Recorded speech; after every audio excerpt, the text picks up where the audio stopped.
नमस्कार दोस्तों, आप सभी का स्वागत है हमारे चैनल सफल जीवन में। आइए आज हम बात करते हैं कृष्ण पक्ष की परमा एकादशी व्रत कथा के बारे में। इतनी कथा सुनकर युधिष्ठिर ने कहा, भगवान, मलमास यानी अधिक मास की कृष्ण पक्ष की एकादशी का क्या नाम है एवं उसका क्या विधान है। भगवान श्री कृष्ण ने कहा, राजन पुरुषोत्तम, एकादशी मास की कृष्ण पक्ष की एकादशी का नाम परमा है। यह भुक्ति और मुक्ति दोनों को प्रदान करती है।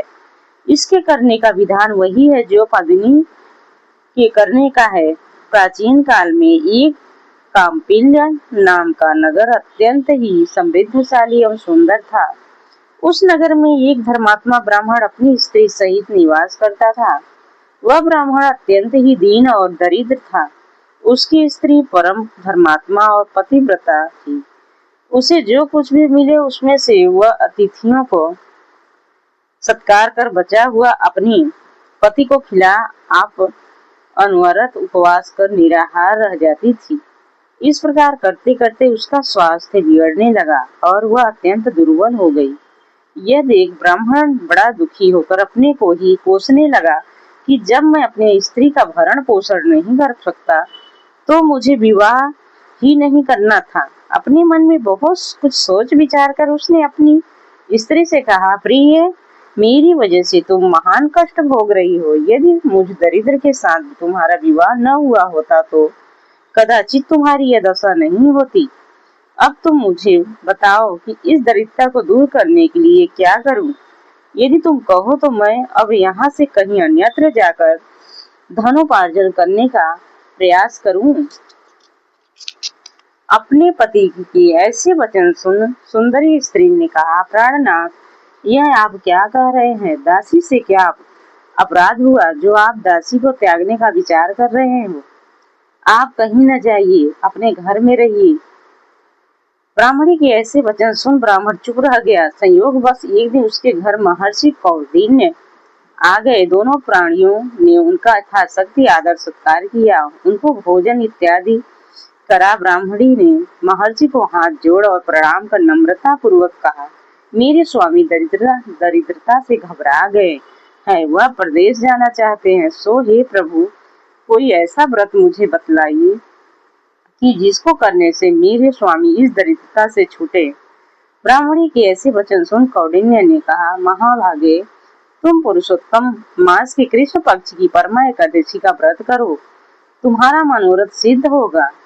इसी एकादशी के पुण्य फल और प्रताप से धनपति बन गए हैं। इसी एकादशी के पुण्य फल एवं प्रताप से महाराज हरिश्चंद्र का गया हुआ राज्य पुनः प्राप्त हुआ है। साथ ही साथ पंचरात्रि व्रत का महात्म्य और भी अद्भुत एवं महान है। दशमी से लेकर अमावस्या तक नित्य प्रति स्नान कर भगवान का पूजन कर निराहार रहकर व्रत करे और रात्रि में जागरण करे।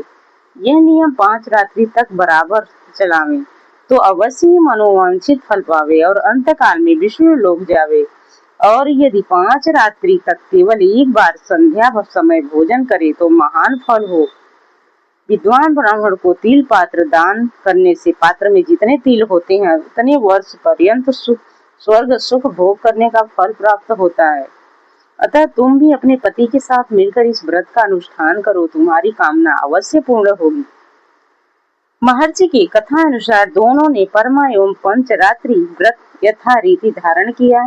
पंचरात्रि होकर जिस समय प्रभात हुई और वे लोग व्रत का पालन कर चुके, उसी वक्त उनके पास एक राजकुमार उपस्थित हुआ और उन्हें राज सम्मान के साथ सुंदर सामग्रियों से भरे उत्तम भवन एवं अतुल धनराशि तथा जागीर प्रदान किया। पंचरात्रि व्रत के प्रताप से वह ब्राह्मण और ब्राह्मणी इस लोक में महान सुख और संपत्ति का भोग कर अंत काल में विष्णु लोक को गए। भगवान श्री कृष्ण बोले, राजन, जिसने परमा का व्रत कर लिया उसको पुष्कर, गंगा एवं अन्य तीर्थों की क्या आवश्यकता?